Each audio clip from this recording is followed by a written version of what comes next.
आपल्याकडे जे आहे त्याचा त्याग करणं, आपल्याकडे जे ज्ञान आहे ते समाजाला देणं. म्हणजे मगाशी कुणीतरी एक कविता सांगितली, या जगण्यावर शतदा प्रेम करावे. मला एक विंदा करंदीकरांची कविता आठवली की आपल्या जगण्यावरती प्रेम असावं, पण तीच माणसं प्रेम करू शकतात आपल्या स्वतःवरती की ज्यांच्यामध्ये देण्याची दानत आहे. आपल्याला भगवंतानं 2 हात दिलेत. एक हात जर घेण्यासाठी दिला असेल ना, तर दुसरा हात देवाला काय अवघड आहे? त्यानं 2च का दिले? काहीतरी प्रयोजन असेल ना.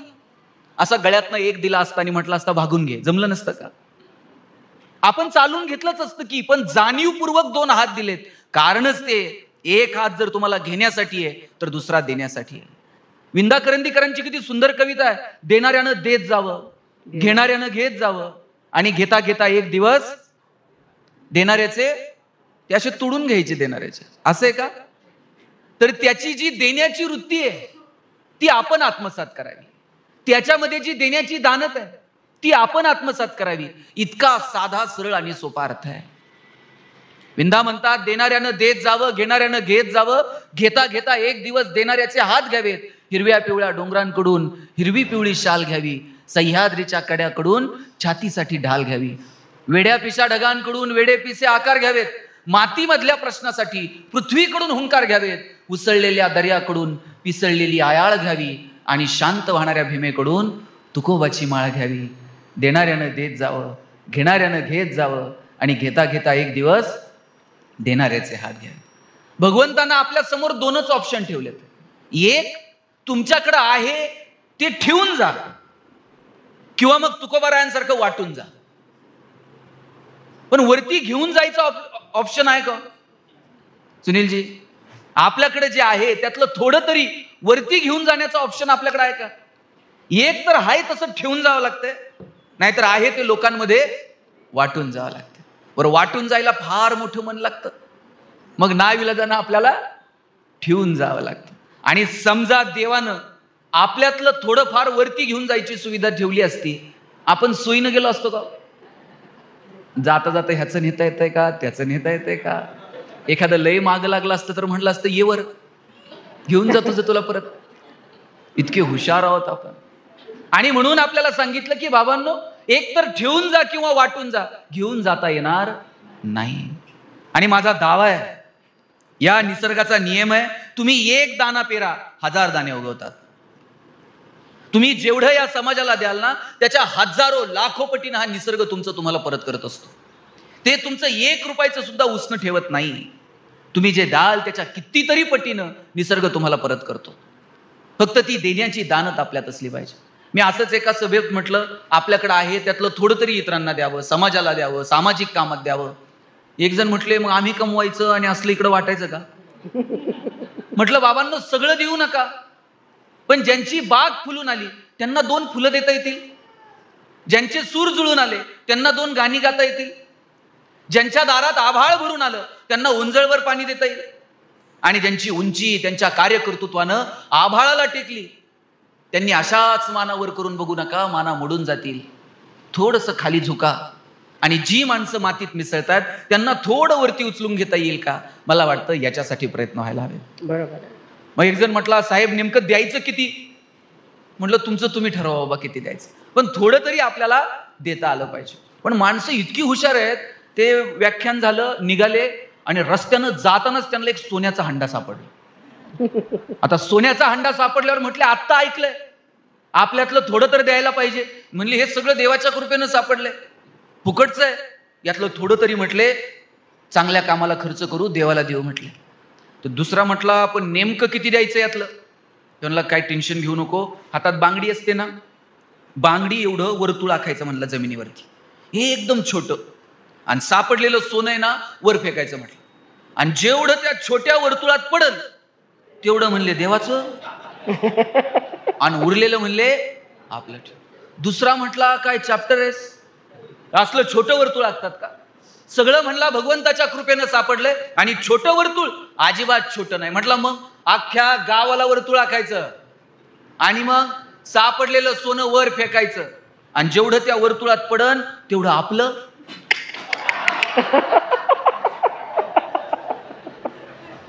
आणि वर्तुळाच्या बाहेर पडन तेवढं देवाचं. काय हुशार आहे हो माणूस.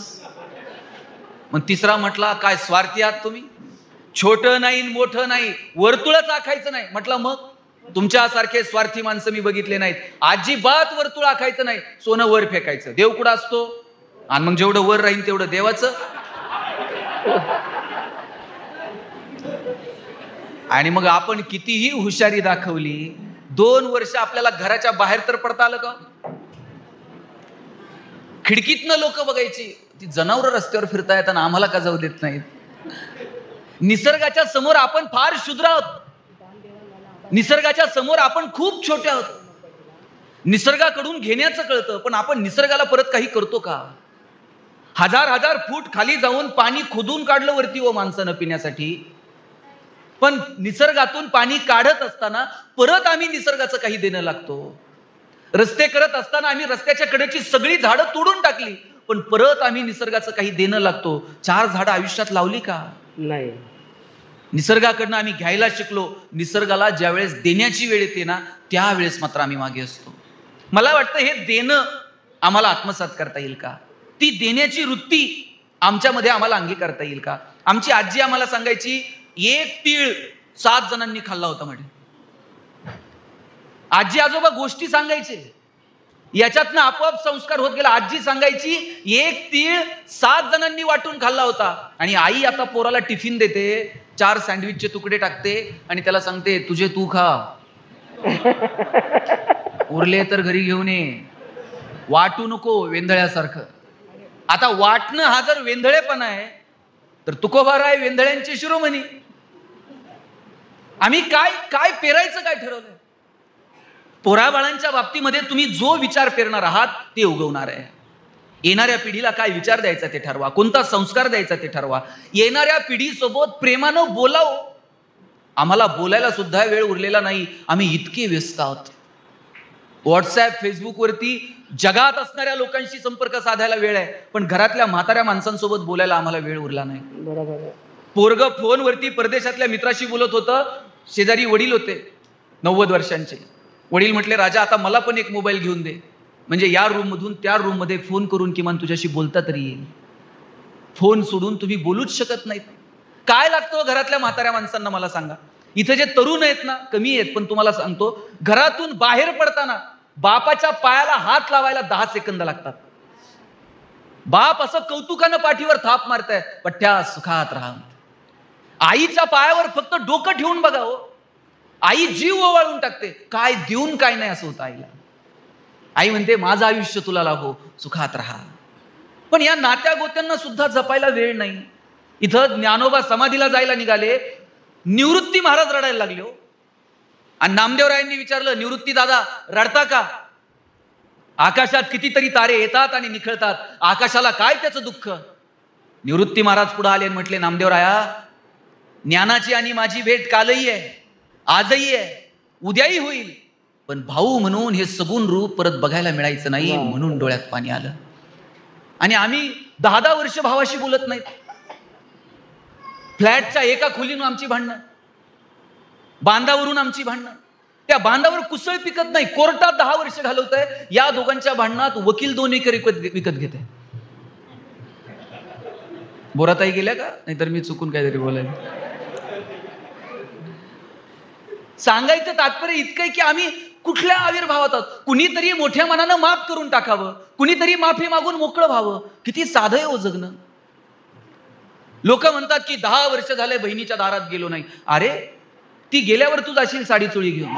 तिला नाही कळत भाऊ आलाय आणि त्याच्या डोळ्यात पाणी. आज नाती आहेत तोपर्यंत जपा, तोपर्यंत 2 शब्द त्यांच्याशी बोला. सहवास, स्पर्श. बाप गेल्यानंतर स्पर्श नाही, नंतर सहवास नाही. किती वर्ष झालेत आपण आपल्या आईच्या हाताला हात लावलेला नाहीये. किती वर्ष झालेत आपण आपल्या वडिलांना स्पर्श केलेला नाही, आठवत सुद्धा नाही. मला सगळ्या सांगा, माहेर कुठपर्यंत, जोपर्यंत माहेरात आई आहे तोपर्यंत.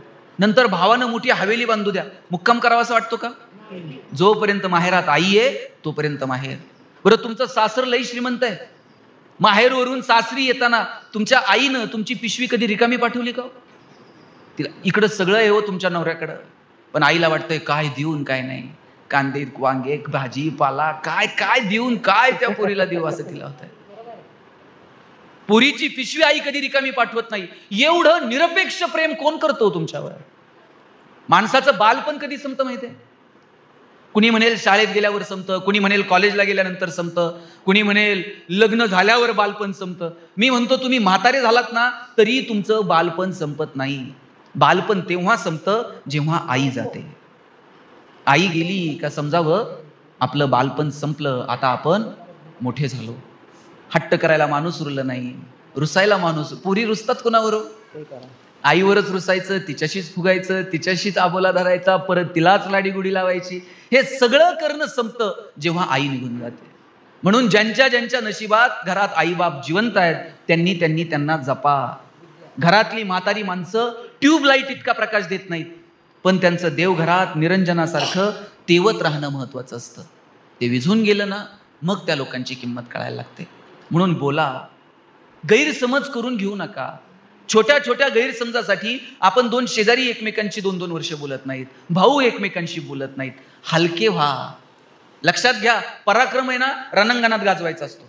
नात्या गोत्यांमध्ये पराक्रम नाही, नात्या गोत्यांमध्ये प्रेम अपेक्षित असतं. भगवान श्रीकृष्ण करंगळीवरती पर्वत उचलतो, पण बासरी मात्र 2 हातांनी घट्ट पकडतो.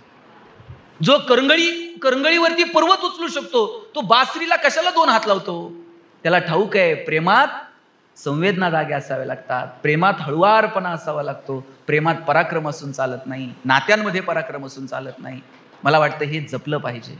नात्यांमधला ओलावा जपला पाहिजे. बोला. भगवंतानं बोलणं, हसणं, रडणं, व्यक्त होणं या सगळ्या कला आपल्यालाच दिल्या. तो प्राण्यांना हसता येते का? त्यांना दुःख तर व्यक्त करता येते का? त्यांना दुःख व्यक्त करता येत नाही, त्यांना आनंद व्यक्त करता येत नाही, त्यांना हसता येत नाही. भगवंतांना आपल्यावर किती उपकार आहेत. ज्या दिवशी आपण माणूस म्हणून जन्माला आलो ना त्याच दिवशी भगवंताचे आपल्यावरती कितीतरी उपकार झालेत की देवा तू आम्हाला माणूस म्हणून जन्माला घातलंस रे. आम्हाला बोलता येतं, हसता येतं. हसता फक्त माणसाला येतं, हसायला शिका. आनंद व्यक्त करायला शिका, आपल्या भावना व्यक्त करायला शिका. आणि ही व्यक्त करण्याची कला भगवंतानं फक्त आणि फक्त माणसाला दिली आहे. काही माणसं हसतच नाहीत. आल्यापासून मी 2-3 बघतोय हसलेच नाही. ते हसावं वाटलं तर शेजारच्याकडे बघणार, तू का नाही हसत, मग मी का हसू? बरं हसायला काय पैसे द्यावे लागतात का? आणि बरं आता कुणी इथले खेड्यापाड्यातले असतील, मला सांगा, शिनकूर करायला गोठ्यात गेलाय आणि एखाद्या म्हशीनं छान स्माईल दिली, असं झालंय कधी? म्हैस म्हणते का प्लीज वेलकम इन गोठा विथ स्माईल? फक्त माणसांना हसता येतो, जनावरांना नाही हसता येत. साहेब तुम्ही गाढवाला कधी हसताना बघितलंय? आणि ज्या दिवशी गाढव हसायला सुरुवात करल त्या दिवशी समजायचं गाढवाचा प्रवास मानवत्वाकडे सुरू झाला. आणि ज्या दिवशी माणूस हसायचं बंद करेल ना त्या दिवशी समजायचं माणसाचा प्रवास गाढवाकडे. तुमचं तुम्ही ठरवा काय. फक्त माणसाला हसता येतो. आपण काही माणसं आहेत ना महाराज जाणीवपूर्वक गंभीर राहतात, ठरवून गंभीर राहतात. मी एक जणाला विचारलं हसत का नाही? म्हणला हसायचे खूप तोटेत. म्हणलं काय तोटेत? म्हणलं आपण हसत हसत घरी गेलं का कामावरून बायको लगेच लाडा तिथे म्हणे साडी घ्या म्हणते मला. हसलं का खर्च वाढतोय. हसत हसत घरी गेलं पोरग लगेच खिशात हात घालते, 50 रुपये द्या म्हणते. हसत हसत घरी गेलं ड्रायव्हर लगेच म्हणताय साहेब पगार वाढवा ना. त्याच्यापेक्षा हसायचंच नाही म्हणला. म्हणलं तू असाच रडत राहा, तू गेल्यावर लोक हसतील. काय जगतो आपण? अरे भगवंताच्या कृपेनं 2 रुपये तुमच्याकडे आहेत ना, खर्च करा. नंतर तुम्ही गेल्यानंतर श्वास थांबल्यानंतर 1 रुपया तर खर्च करता येते का? आणि तुम्ही पुढच्या 7 पिढ्यांसाठी कमवून ठेवा. लायक असलं तर ते कमवतंय की त्याच्या ताकदीवर. अहो नालायक असलं तर ते 2 दिवसात उडवतंय. तुम्ही किती कमवून ठेवा. मनगटामध्ये कमवण्याची लायकी निर्माण करा. त्यांना चांगलं शिक्षण द्या, त्यांना चांगलं आरोग्य द्या, उत्तम संस्कार द्या आणि गरजेपुरते पैसे द्या. पण 7 पिढ्यांचं मीच बघल. अरे काय तुझं जगणंच राहून गेलं या सगळ्याच्या नादामध्ये. आपल्या आपल्या जगण्याच्या जागा शोधा, आपल्या आपल्या आनंदाच्या जागा शोधा. छोट्या छोट्या गोष्टींमधला आनंद घ्यायला शिका, पण मस्त जागा. लोकांचा प्रॉब्लेम काय माहितीये का? मी एक सुख नावाचं पुस्तक लिहिलं FY ला असतानाच. त्यात मी एक गोष्ट अशी नमूद केली. मी तुम्हाला सगळ्यांना प्रश्न विचारतो, आपल्याला आनंदी राहायचंय का आपण आनंदी आहोत हे लोकांना दाखवायचंय? खरं खरं सांगायचं. आणि ज्याला आनंदी राहायचंय ना ते खूप सोपं आहे हो. पण अडचण इथे आपल्याला आनंदी राहायचं नाहीये. आपण आनंदी आहोत हे लोकांना हे 2 लाख रुपये खर्च करून परदेशात फिरायला जाते, ते काहीच बघत नाही तिथलं. ते फोटो काढते आणि स्टेटसला टाकते. बरं सुविधा आहे, तुम्ही टाका, अडचण नाही. पण त्याला त्याच्यापेक्षा जास्त दुःख कधी होते माहितीये? ज्याच्यासाठी स्टेटस टाकलंय त्यानं जर बघितलं नाही ना 24 तासात, मग इतकं दुःख होतंय, सगळ्या ट्रिपचे पैसे वाया गेले म्हणते. त्याची इच्छा असते शेजारच्याला कळावं आम्ही 2 लाख रुपये घालून प्रदेशात फिरायला गेलोय. आम्हाला आनंदी राहायचं नाहीये, आम्ही आहोत हे लोकांना दाखवायचंय. ज्ञानोबा माऊली सांगतात, किंबहुना सोये जीव आत्मयाचे लाहे, तेथ जे होय तया नाम सुख. माऊलींनी सांगितलं, सुख ही अंतर्मनाची कॅरेक्टरिस्टिक आहे. आनंद हे आपल्या आपल्या मनाचं वैशिष्ट्य आहे. ते बाह्य गोष्टींवरती अवलंबून नाहीये खरं तर, पण आपल्याला असं वाटतं की ते बाह्य गोष्टींवरती अवलंबून आहे. आपला आनंद, आपलं दुःख आपल्या आपल्या मनाचं वैशिष्ट्य आहे. पण काय झालं माहितीये, आपण ते इतरांच्या क्रियेप्रतिक्रियेवरती अवलंबून ठेवलं. मला सांगा ताई, समजा तुमचे 100 रुपये हरवले, हरवून आहेत, पण किती वाईट वाटतं. 2 दिवस आपल्याला करमत नाही.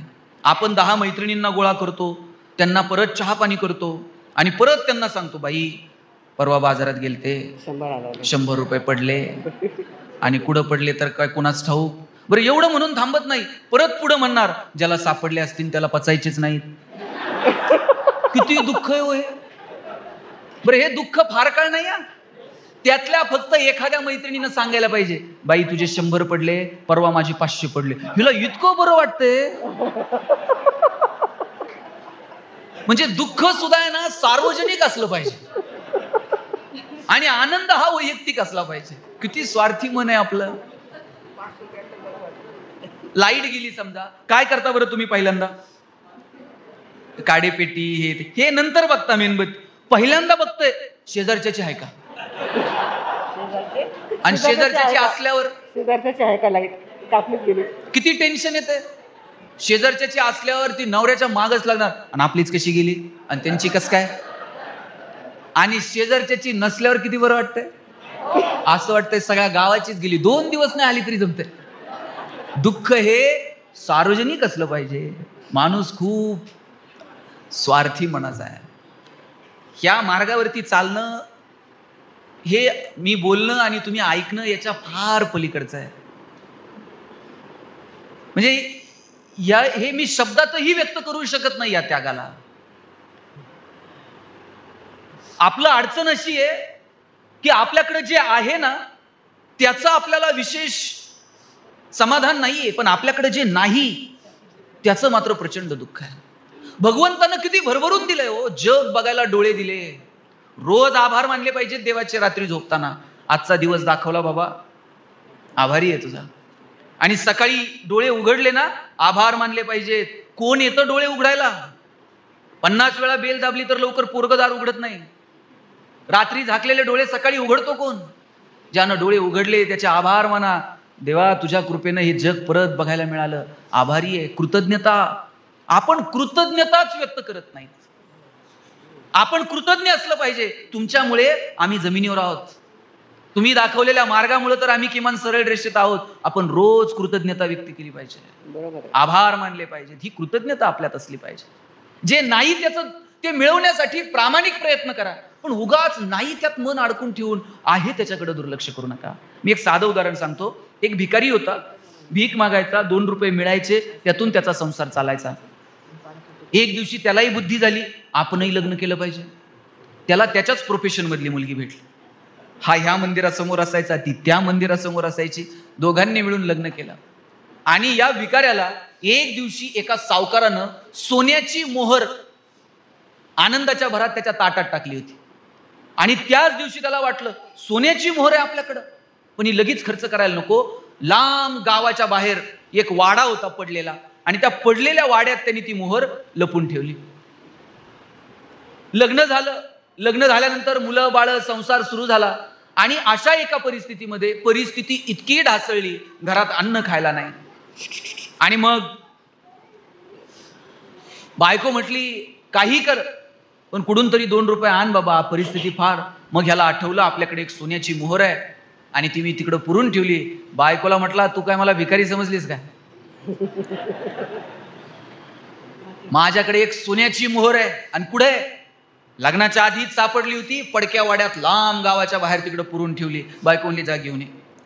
हे पाय पाय पाय पाय निघाला, पायात चप्पल नाही, उन्हातानाचा निघालेला आहे, पाय पोळतायत, घामाघूम झालेला आहे. आणि पुढून राजा येत होता रथात बसून.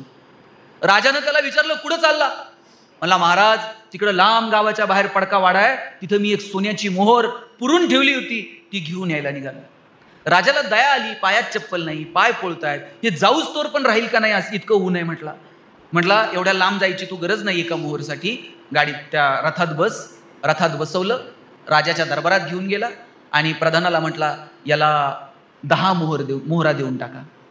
आता हे एक मोहर घ्यायला चाललं होतं, राजाने याला 10 मोहरा देऊन टाकल्या आणि म्हटला, जा आता घरी.